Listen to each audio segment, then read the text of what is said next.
चुड़ैल चिड़िया की डोली। सुंदर वन जंगल में बिट्टू चिड़िया रहता था और चंदन वन जंगल में उसकी शादी किट्टू चिड़िया के साथ होती है। और विदाई होने के बाद किट्टू चिड़िया को डोली में लेकर सुंदर वन जंगल आ रहे थे। चलते चलते तभी डोली वाले थक जाते हैं और दुल्हन किट्टू के पति बिट्टू को डोली वाले बोलने लगते हैं, दुल्हे राजा बिट्टू, अभी हम बहुत थक गए हैं, हमें थोड़ा सा आराम की जरूरत है। बिट्टू चिड़िया बोलता है, इस पेड़ से अच्छी क्या जगह हो सकती है, हमें इस पेड़ के नीचे आराम कर लेना चाहिए। सभी उसी पेड़ के नीचे आराम करने लगते हैं। तभी बिट्टू चिड़िया अपनी पत्नी किट्टू के डोली के पास जाता है और अपनी पत्नी किट्टू से बोलता है, किट्टू, अभी हम आराम करने के लिए यहाँ पर रुके हैं, अगर तुम्हें कुछ चाहिए तो बाहर मत आना, हमें बोल देना। कुछ देर बीतने के बाद किट्टू चिड़िया अपने पति बिट्टू से बोलती है, सुनते हो, मुझे बहुत ही प्यास लगी है। बिट्टू चिड़िया डोली वाले से बोलता है, तुम्हारे पास पानी है? डोली वाले बोलते हैं, मेरे पास पानी क्या, पानी का एक बूंद भी नहीं है। सभी पक्षी मना कर देते हैं। बिट्टू चिड़िया बोलता है, अच्छा मैं देख कर आता हूँ, आसपास कहीं पानी मिल जाए। बिट्टू चिड़िया को वहाँ पर एक नदी दिखती है। फिर वो अपनी पत्नी किट्टू और डोली वालों को बोल कर जाता है, मैं पानी लेकर आता हूँ। फिर पानी लेकर आता है और अपनी पत्नी किट्टू को पिला देता है। फिर सभी जाने की तैयारी करते हैं। अचानक तभी तेज हवाएं चलने लगती है और धीरे धीरे आंधी तूफान की तरह पूरा माहौल बन जाता है और फिर कुछ ही देर में बारिश शुरू हो जाती है। तो डोली वाले और दूल्हा बिट्टू बहुत ही परेशान हो जाता है और बोलता है, ए ऊपर वाले, ये अचानक बिन मौसम बरसात कहाँ से आ गई।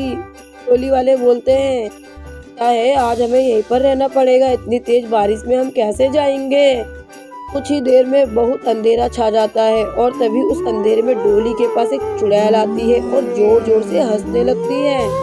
चुड़ैल की डरावनी शक्ल देखकर डोली वाले और दूल्हे की तो सिट्टी बिट्टी गुल हो जाती है। डोली के अंदर बैठी दुल्हन के सिर के अंदर चुड़ैल की आत्मा घुस जाती है। कुछ ही देर में मौसम के साथ पूरा माहौल नॉर्मल हो जाता है। फिर डोली वाले बोलते हैं, ये कैसा इत्तेफाक हो रहा है, ऐसा लग रहा है जैसे कुछ हुआ ही नहीं था। दूल्हा बिट्टू बोलता है, ये तुम सब फालतू की पंचायत बंद करो, और वैसे भी बहुत लेट हो चुके हैं, घर में सब बहुत ही चिंतित होंगे, जल्दी से घर चलो। सभी घर पहुंच जाते हैं। किट्टू चिड़िया की आँख खोलती है। किट्टू को एक चुड़ैल के भयानक रूप में देखकर डर जाती है और बिट्टू चिड़िया की आंखें खुली की खुली रह जाती है। और शादी का माहौल वैसे ही जोर शोर से चल रहा था।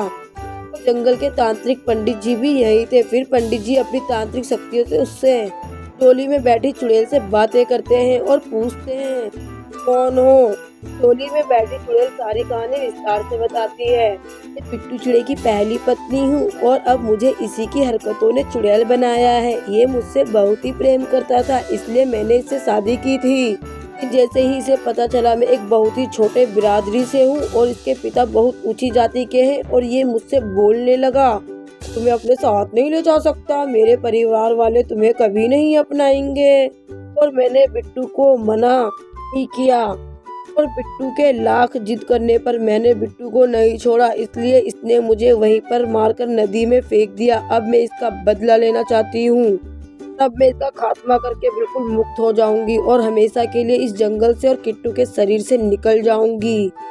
तांत्रिक पंडित अपनी शक्ति से उस चुड़ैल को किट्टू के शरीर से बाहर निकलवा लेते हैं, लेकिन तांत्रिक पंडित की कोई भी शक्ति उस चुड़ैल को नहीं मार पा रही थी। फिर चुड़ैल बिट्टू को मार देती है और हमेशा के लिए मुक्त हो जाती है।